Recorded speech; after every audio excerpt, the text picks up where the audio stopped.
আসসালামু আলাইকুম। আলহামদুলিল্লাহ, যতদিন ধরে আমরা কোয়েল পাখি পালতেছি তার মধ্যে আজকেই সর্বোচ্চ ডিম আমরা আমাদের ইনকিউবেটর মেশিনে দিয়েছি। বাচ্চার চাহিদা বেশি থাকায় কোয়েল পাখির অনেক বেশি ডিম আমরা ইনকিউবেটরে দিচ্ছি কোয়েল পাখির বাচ্চা ফোটানোর জন্য। মেশিনে যেহেতু এর আগে থেকেই কোয়েল পাখির প্রায় ১,৫০০-এর মতো ডিম দেওয়া আছে, ওই ডিমগুলিকে আজকে আমরা হ্যাচিংয়ে দিয়ে দিব। মানে শেষের ৩ দিন এই ডিমগুলি যে মেশিন থেকে ফুটে বের হবে ওই মেশিনটার নামই হচ্ছে হ্যাচিং মেশিন। ওই মেশিনে দেওয়ার পরে এই যে মেশিনটা আছে অন্য আর একটা মেশিন, ওই মেশিনটা খালি হয়ে যাবে। ওই মেশিনে নতুন করে আমরা প্রায় আজকে ২,০০০ কোয়েল পাখির ডিম দেওয়ার চেষ্টা করব। এই কাজগুলি করার আগে গুরুত্বপূর্ণ একটা কাজ আমাদের করতে হবে, আর সেইটা হচ্ছে আমাদের যে টাইগার মুরগির বাচ্চাগুলি ছিল এই বাচ্চাগুলি আমরা এই ঘরের মধ্যেই ব্রুডিং করেছিলাম। এই বাচ্চাগুলিকে এখান থেকে সরিয়ে অন্য কোনো ঘরে দিয়ে দিতে হবে, কারণ বাচ্চাগুলি আস্তে আস্তে অনেক বড় হয়ে যাচ্ছে। টাইগার মুরগির বাচ্চাগুলির জন্য আমরা আগে থেকে একটা ঘর তৈরি করে রেখেছি, এটা আপনাদেরকে ভিডিওতে আমরা দেখিয়েছি। তো আজকে রাত্রের মধ্যেই আমরা এই ঘরের মধ্যে ওদেরকে দিয়ে দেবো এবং এখানে আমরা একটু কাজ করে নিচ্ছিলাম। কাজটা হচ্ছে যেহেতু শীতের দিন তাই বাতাস যাবে ভেতরে, বাতাস যাতে না যেতে পারে, ঠান্ডা বাতাস, এই কারণে আমরা চারপাশ দিয়ে পর্দা লাগিয়ে দিচ্ছিলাম যাতে করে ঠান্ডা বাতাসটা ভেতরে না যায়। তাছাড়া ঘরটা গরম রাখার জন্য আমরা লাল কয়েকটা লাইট লাগিয়ে দিয়েছি, এর পাশাপাশি নিচে আমরা তুষ দিয়ে দিয়েছি এবং লাইটগুলোকে একটু নিচু করে দিয়েছি যাতে আলোটা নিচ পর্যন্ত যায় এবং একটু গরম থাকে।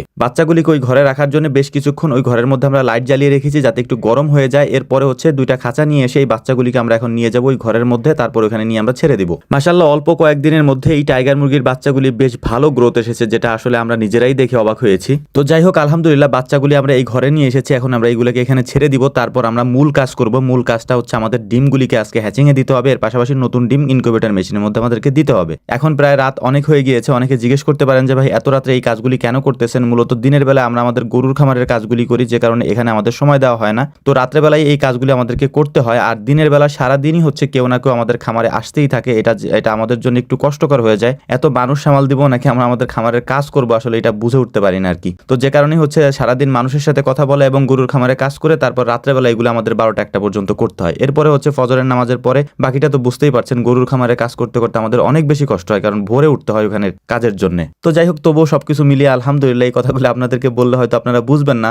বেশ কয়েকদিন যাবত আমি অনেক বেশি অসুস্থ, যেহেতু আমাদের অনেকগুলি অর্ডার নেওয়া আছে, যে কারণে আমাদের এই ভিডিওগুলি তৈরি করতে হচ্ছে, নইলে আমি ভিডিও তৈরি করতাম না। এই আপডেটগুলি দেওয়ার জন্যই মূলত আমার ভিডিও তৈরি করতে হচ্ছে কষ্ট করে অন্তত।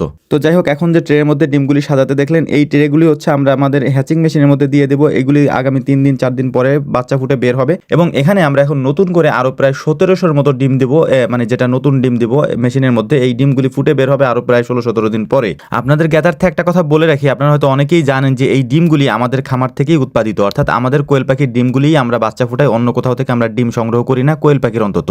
যেহেতু কোয়েল পাখির পর্যাপ্ত পরিমাণে ডিম আমাদের কাছে থাকে, এই ডিমগুলি মানে বীজ ডিম যেটা, এই বীজ ডিমগুলি দিয়েই আমরা বাচ্চা ফুটাই। আর এবং আমাদের কোয়েল পাখির ডিমগুলা সাইজে একটু বড় হয়, যে কারণে হচ্ছে মূলত আমাদের এই কোয়েল পাখির সাইজটাও বড় হয় এবং খুব অল্প দিনে এগুলা ডিমে চলে আসে আর কি, মানে ডিম পাড়া শুরু করে, যেটা ভিডিওর মাধ্যমে আমি আপনাদেরকে দেখিয়েছি। তো যে ডিমগুলো এখন আপনারা দেখতে পাচ্ছেন, এই ডিমগুলো এখন সুন্দর করে জীবাণুনাশক দিয়ে স্প্রে করে আমরা আমাদের মেশিনের মধ্যে ঢুকিয়ে দেবো। তার আগে আপনারা দেখতেই পাচ্ছেন আমাদের অবস্থা, কারণ এখন প্রায় রাত 12টা বাজতে চলছে। এরপরে আমরা বাসায় যাব, বাসায় যাওয়ার পরে হাত মুখ ধুয়ে খাওয়া দাওয়া করে কখন ঘুমাবো, কখন উঠবো, আবার কখন আগামীকালকের কাজ শুরু করব।